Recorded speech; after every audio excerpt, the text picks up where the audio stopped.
Okay, I want to thank everybody for coming out this morning to be a part of this news conference that I know to be very, very important to our community. And I'm here today to talk about the outcome of the internal affairs investigation regarding the shooting incident that occurred on June 25th, 2016, involving the death of Dylan Noble. Community trust and the use of force by police has become the focal point within the police profession and communities across America. The shooting of Dylan Noble on June 25, 2016 has generated a great deal of community interest, concern, and debate, not only locally, but across this nation. The criminal investigation was completed approximately 2.5 months ago and is in the final phase of the review process by the District Attorney's Office. The criminal investigation did take longer than I had originally anticipated, due to a number of factors, including the inability to locate or interview certain witnesses, as well as the need for the District Attorney's Office to obtain additional items of evidence collected by the Federal Bureau of Investigation that our department was not able to obtain at that time. Since the completion of the criminal investigation, the department's Internal Affairs Bureau has conducted an administrative investigation which has been reviewed by me and my staff. Today, I will share the results of this internal investigation into Dylan Noble's death. It is important to remember that officers were initially responding to a call of a man with a gun in the area of Clinton and Fowler. With limited information provided to the officers by the reporting party, officers began searching the area for any possible involved persons. Nearby, officers observed a truck accelerate quickly from an intersection while spinning its tires. After witnessing a blatant traffic violation and not knowing whether this vehicle was related to the call they were on, officers attempted to stop the vehicle to further investigate.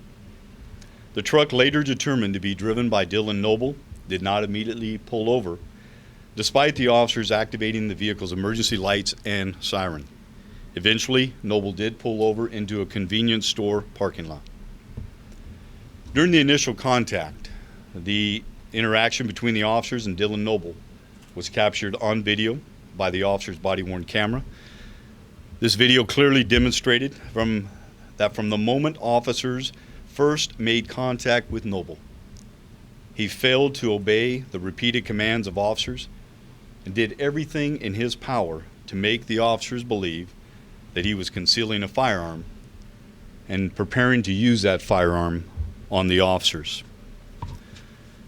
Dylan Noble's comment that he hated his life as he walked toward the officers, suddenly reaching behind his back, further caused officers to believe he was in fact retrieving a firearm. Despite their fears, officers made repeated attempts to resolve the situation peacefully by giving a multitude of verbal commands and warnings. But Dylan Noble failed to cooperate with their attempts at de-escalation. Instead, Dylan Noble's refusal to comply with numerous orders to show his hands only served to increase the officer's suspicion that he was in fact armed and presented an immediate threat to their safety. The first officer to fire his weapon reasonably believed that Dylan Noble was drawing a handgun from his rear waistband and that the officer was in danger of being shot. A frame-by-frame review of the officer's body camera footage revealed that after being shot and falling to the ground, Dylan Noble rolled over onto his back within 4 seconds, which indicated to the officers that he was still conscious and had control over his motor functions. Despite officers' continued orders and at times pleading, Dylan Noble still refused to show his hands to the officers. Within 3 seconds of rolling over onto his back, Dylan Noble's right hand reached under his shirt into the area of his waistband. Believing that Noble was retrieving a handgun, the officers reasonably feared for their safety and the safety of numerous citizens who were standing nearby in the convenience store parking lot. It is at this time that the officer who fired the first 2 rounds fired a 3rd round at Noble. Although Dylan Noble was on the ground when the 3rd round was fired, the extent of his injuries was not known by the officers. Noble was still making deliberate reaching movements towards his waistband area within a relatively short time of falling to the ground in a rapidly evolving incident. During the next 14 seconds, Dylan Noble still refused to follow orders to show his hands when the fourth and final round was fired after Noble deliberately put his hand under his shirt in what appeared to be another attempt to retrieve a weapon. This moment in time was clearly captured on a still photo extracted from officers' body camera footage and will be shown to you momentarily. I recognize that time and distance can become distorted during a stressful incident. However, it is my belief, after reviewing all of the evidence in this case, that 14 seconds provided sufficient time to the officer to consider and employ other potential alternatives, which may have minimized the need for the fourth and final round to be fired. Having said that, the fact remains that Dylan Noble did pose an immediate threat to officers and nearby citizens when the fourth and final round was fired. We must remember that the law requires us to judge officers' use of deadly force based solely on what the officers knew at the time they used force, taking into consideration that they are making split-second decisions under tense, uncertain, and rapidly evolving circumstances. Following a thorough and objective investigation, a preponderance of evidence was established, finding that the use of deadly force by the officers against Dylan Noble was objectively reasonable and within Fresno Police Department policy, pursuant to the framework established by the United States Supreme Court in Graham versus Connor. Although the Ninth Circuit Court of Appeal states that officers are not required to use the least intrusive alternative, as the police chief, I hold our officers to a higher standard.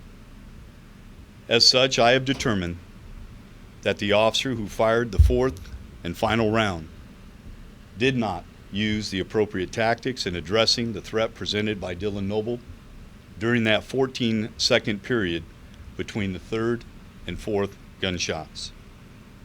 Although Dylan Noble still presented a threat during that period, the threat had in fact diminished to the point where other potential alternatives could have been pursued by the officer before Noble deliberately reached under his clothing for the last time. Appropriate corrective action is taken by me when it is determined that an officer has committed violations of department rules and regulations. However, pursuant to California Penal Code Section 832.7, I am prohibited by law from disclosing to the public or the media the specific details of corrective action taken against these officers. In addition to these findings, and as a result of the initial officer-involved shooting review committee process, other areas of concern were identified that need to be addressed by our department through training, equipment, and the modification of policy. First, all sworn department members, including the involved officers, will undergo additional training on high-risk traffic stops to include how to safely approach a wounded suspect and alternatives to be considered when addressing a diminished threat. In addition, department procedure for deploying canines on possibly armed subjects is being reviewed and researched to ensure department policy is consistent with best practices in law enforcement across this nation. Lastly, all department shotguns and rifles will be equipped with a sling in order to allow officers to more easily transition from the use of a shotgun or a long rifle to a less lethal alternative should the need arise. Officer-involved shootings have sparked protests across this country, and soul searching amongst many police chiefs, myself included. Concerns over such incidents has jeopardized relationships between the community and the police. And, if left unaddressed, such concerns have the potential to undermine the trust law enforcement must have from its citizens. And so it is my hope that by sharing the police department's review of this incident, as well as other incidents such as this, that we can continue to build a better understanding of all the perspectives involved for the purpose of enhancing community trust. And at this time, what I'd like to do before we open it up for any questions, I would like to show you a series of photos that we have taken from the body-worn camera video that the officers were wearing that day, because I think it is extremely important to show this video or these photos so that you can understand what I was referring to during the notes.